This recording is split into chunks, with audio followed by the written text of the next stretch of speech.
Psychology is the science of behavior, and we ought to use the knowledge to create more tolerance and understanding and bring back a sense of harmony in the world. We will have difference, but those differences should not keep us apart. Psychology should be about building bridges. The first challenge is an obvious one, and that's the digital dilemma that we confront. It's useful, it's important, we need to work with it, we need to harness the good that can come from it. The second is to look at that body of research and how it is relevant to our respective contexts, if it is. The third is to look at the good that comes from it, to translate the results of that research into policy imperatives that government ought to carry out, implement for the betterment of our respective societies. We need now to fly psychology's flag high. We need to come out of the closet of quietness and academic silence, and we need to be advocates for the human condition, advocate for the betterment of human beings that we are and who constitute our subjects. The current state of psychological research is undergoing tremendous rejuvenation. The biggest hurdle facing psychology now is to be relevant to the context in which we teach, we research, and we engage in our different contexts in Africa.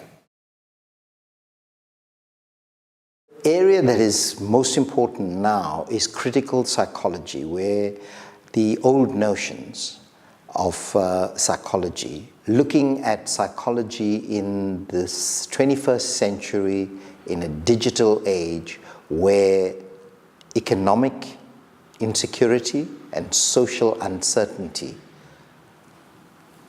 rise at alarming levels in our world, so that psychology's understanding of the human condition, understanding of behavior, and predicting behavior can be harnessed to better enable stability and growth and development in society generally. And for that, all our institutions are involved. PAPU, the Pan-African Psychology Union, looks forward very much to its engagement with the Russian Psychological Society in cooperation that our future leaders taking over from the RPS and PAPU will be able to take to a new level. Trioca of Vygotsky, Leontiev, and Luria have lessons not only for Russia, but for all of us. And in different contexts, we're going to interpret them in different ways. In my country, colleagues are working on the zone of proximal development and human potential in neuropsychology, for instance.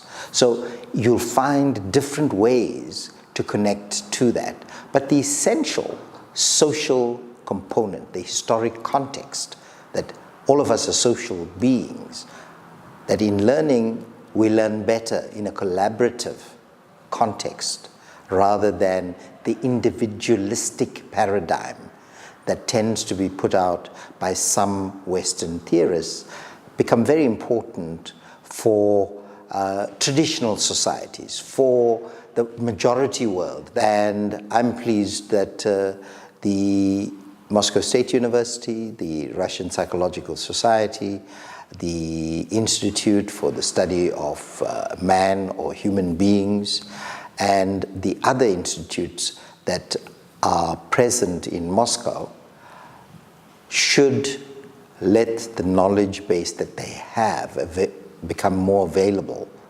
to others in the South, to others in the majority world so that we can exchange in intellectual debate about the relevance and test those theories in non-Russian contexts and find out how they can be useful, and if they are, we should implement them, especially when it comes to putting children first, the paramount needs of children who are our future.